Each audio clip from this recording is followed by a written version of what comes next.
Chapter 3, titled Phenomena. When I opened my eyes in the morning, something was different. It was the light. It was still the gray-green light of a cloudy day in the forest, but it was clearer somehow. I realized that there was no fog veiling my window. I jumped up to look outside and then groaned in horror. A fine layer of snow covered the yard, dusted the top of my truck, and whitened the road. But that wasn't the worst part. All the rain from yesterday had frozen solid, coating the needles on the trees in fantastic, gorgeous patterns, and making the driveway a deadly ice slick.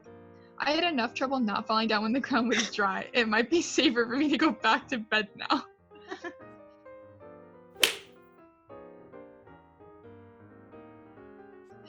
Charlie had left for work before I got downstairs. I threw down a quick bowl of cereal and some orange juice from the carton. I felt excited to go to school, and that scared me. If I was being honest with myself, I knew I was eager to get to school because I would see Edward Cullen, and that I was very, very stupid. Yes, you are. At least she's self-aware, okay? I was still frightened of the hostility I sometimes felt emanating from him, and I was still tongue-tied whenever I pictured his perfect face. I was well aware that my league and his league were spheres that did not touch, so I shouldn't be at all anxious to see him today. Driving to school, I distracted myself from my fear of falling and my unwanted speculations about Edward Cullen by thinking about Mike and Eric and the obvious difference in how teenage boys responded to me here. I was sure I looked exactly the same as I had in Phoenix. Whatever the reason, Mike's puppy dog behavior and Eric's apparent rivalry with him were disconcerting. I wasn't sure if I didn't prefer being ignored. I was standing by the back corner of the truck when I heard an odd sound. It was a high-pitched screech, and it was fast becoming painfully loud. I looked up, startled. Edward Cullen was standing 4 cars down from me, staring at me in horror. But of more immediate importance was the dark blue van that was skidding, tires locked and squealing against the brakes, spinning wildly across the ice of the parking lot. It was going to hit the back corner of my truck, and I was standing between them. I didn't even have time to close my eyes. That was so tense. Just before I heard the shattering crunch of the van forwarding around the truck bed, something hit me hard, but not from the direction I was expecting. My head cracked against the icy blacktop, and I felt something solid and cold pinning me to the ground. But I didn't have a chance to notice anything else because the van was still coming, still spinning and sliding, was about to collide with me again. 2 long, white hands shot out protectively in front of me, and the van shuddered to a stop a foot from my face. Then his hands moved so fast they blurred. One was suddenly gripping under the body of the van, and something was dragging me, swinging my legs around like a rag doll till they hit the tire of the tan car. A groaning metallic thud hurt my ears, and the van settled, glass popping onto the asphalt, exactly where a second ago my legs had been. It was absolutely silent for 1 long second before the screaming began. In the abrupt bedlam, I could hear more than one person shouting my name, but more clearly than all the yelling, I could hear Edward Cullen's low, frantic voice in my ear. "Bella, are you all right?" "I'm fine." My voice sounded strange. I tried to sit up, and I realized he was holding me against the side of his body in an iron grasp. "Be careful," he warned as I struggled. "I think you hit your head pretty hard." I became aware of a throbbing ache centered above my left ear. "Ow," I said, surprised. It's just such a part in the movie where she's like, "Oh." "How did you get over here so fast?" "I was standing right next to you, Bella," he said, his tone serious again. I looked at his concerned, innocent expression and was disoriented again by the force of his gold-colored eyes. And then they found us, a crowd of people with tears streaming down their faces, shouting at each other, shouting at us. Was this really like that big of a deal? Just to clarify, everyone has tears streaming down their faces. Then, "Don't move," someone instructed. "Get Tyler out of the van," someone else shouted. There was a flurry of activity around us. I tried to get up, but Edward's cold hand pushed my shoulder down. "Just stay put for now." "But it's cold," I complained. It surprised me when he chuckled. There it is, the first chuckle! Okay. When he chuckled under his breath, there was an edge to the sound. "You are over there," I suddenly remembered. His chuckle stopped short. His expression turned hard. "No, I wasn't. I saw you." All around us was chaos. I could hear the gruffer voices of adults arriving on the scene, but I obstinately held on to our argument. I was right. Claire! Oh, I like your background. Nice. I was right, and he was going to admit it. "No," I set my jaw. The gold in his eyes blazed. "Please, Bella."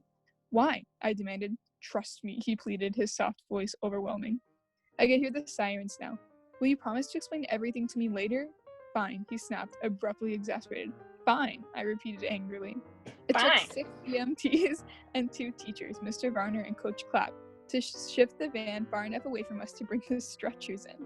It looked like the entire school was there watching soberly as they loaded me in the back of the ambulance. They put me in the emergency room, a long room with a line of beds separated by pastel patterned curtains.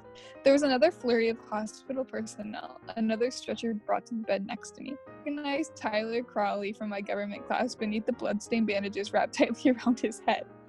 Tyler looked 100 times worse than I felt, but he was staring anxiously at me. They wheeled me away then to x-ray my head. I told them there was nothing wrong, and I was right, not even a concussion. I asked if I could leave, but the nurse said I had to talk to a doctor first, so I was trapped in the ER, waiting, harassed by Tyler's constant apologies and promises to make it up to me. No matter how many times I tried to convince him I was fine, he continued to torment himself. Finally, I closed my eyes and ignored him. He kept up a remorseful mumbling. "Is she sleeping?" a musical voice asked. My eyes flew open. Edward was standing at the foot of my bed, smirking. I glared at him. "So, what's the verdict?" he asked me. "There's nothing wrong with me at all, but they won't let me go," I complained. "It's all about who you know," he answered. "But don't worry, I came to spring you." Then a doctor walked around the corner and my mouth fell open. He was young, he was blonde, and he was handsomer than any movie star I'd ever seen. From Charlie's description, this had to be Edward's father. Carlisle is in the house. He walked to the light board on the wall over my head and turned it on. "Your x-rays look good," he said. "Does your head hurt?" Edward said you hit it pretty hard. "It's fine," I repeated with a sigh, throwing a quick scowl toward Edward. "Well, your father is in the waiting room. You can go home with him now. But come back if you feel dizzy or have trouble with your eyesight at all." "Can I go back to school?" I asked, imagining Charlie trying to be attentive. "Actually," Dr. Cullen corrected, "most of the school seems to be in the waiting room." "Oh no," I moaned, covering my face with my hands. Dr. Cullen raised his eyebrows. "Do you want to stay?" No, I insisted, throwing my legs over the side of the bed and hopping down quickly. "It sounds like you were extremely lucky," Dr. Cullen said, smiling as he signed my chart with a flourish. "Lucky Edward happened to be staying next to me," I amended with a hard glance at the subject of my statement. "Oh, well, yes," Dr. Cullen agreed, suddenly occupied with papers in front of him. My intuition flickered. The doctor was in on it. As soon as the doctor's back was turned, I moved to Edward's side. "I'd like to speak with you alone, if you don't mind," I pressed. He glared and then turned his back and strode down the long room. I nearly had to run to keep up. "What do you want?" he asked, sounding annoyed. His eyes were cold. His unfriendliness intimidated me. "You owe me an explanation," I reminded him.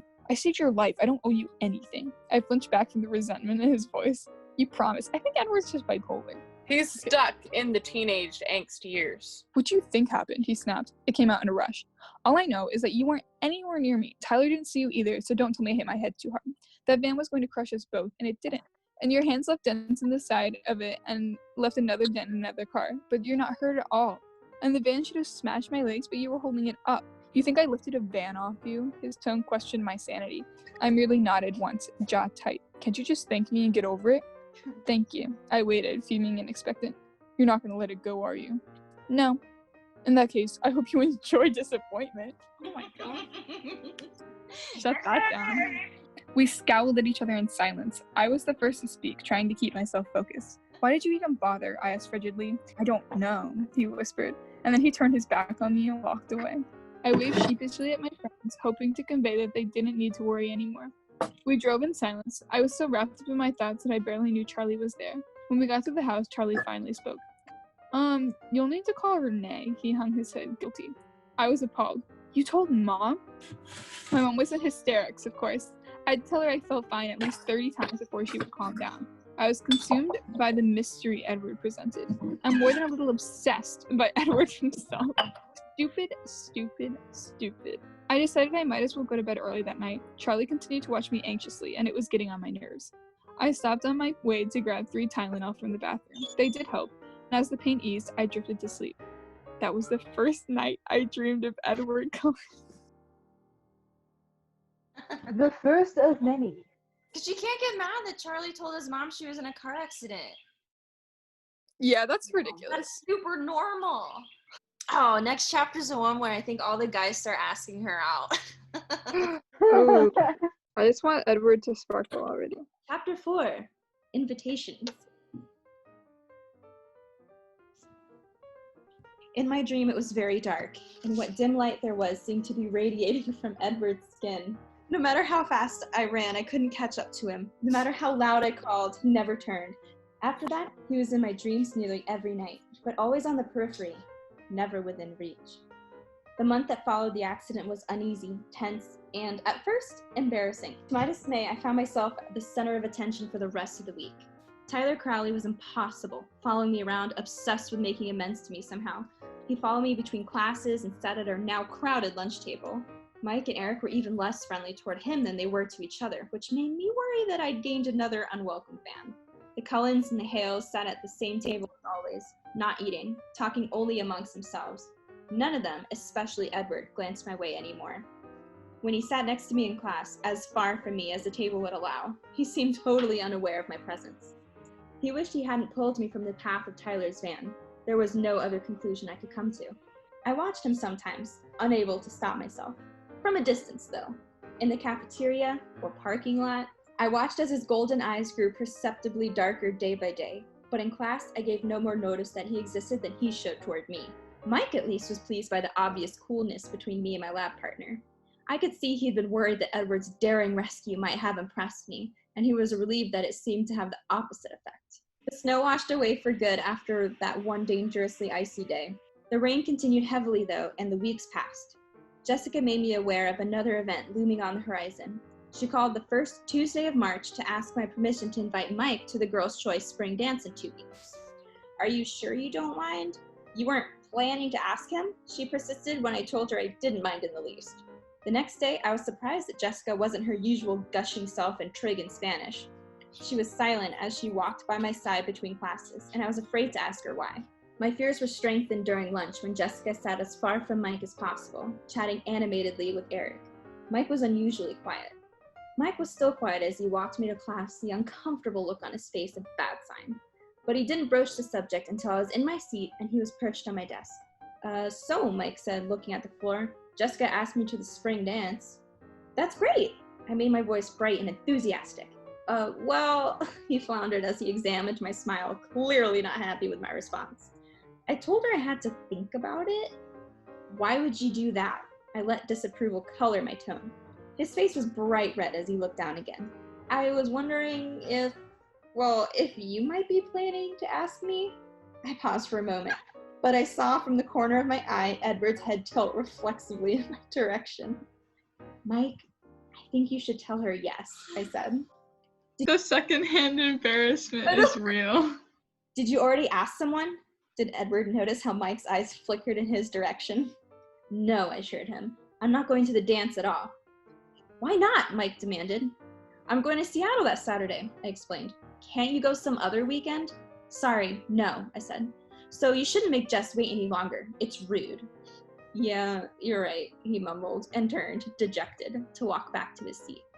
I closed my eyes and pressed my fingers to my temples, trying to push the guilt and sympathy out of my head. I sighed and opened my eyes.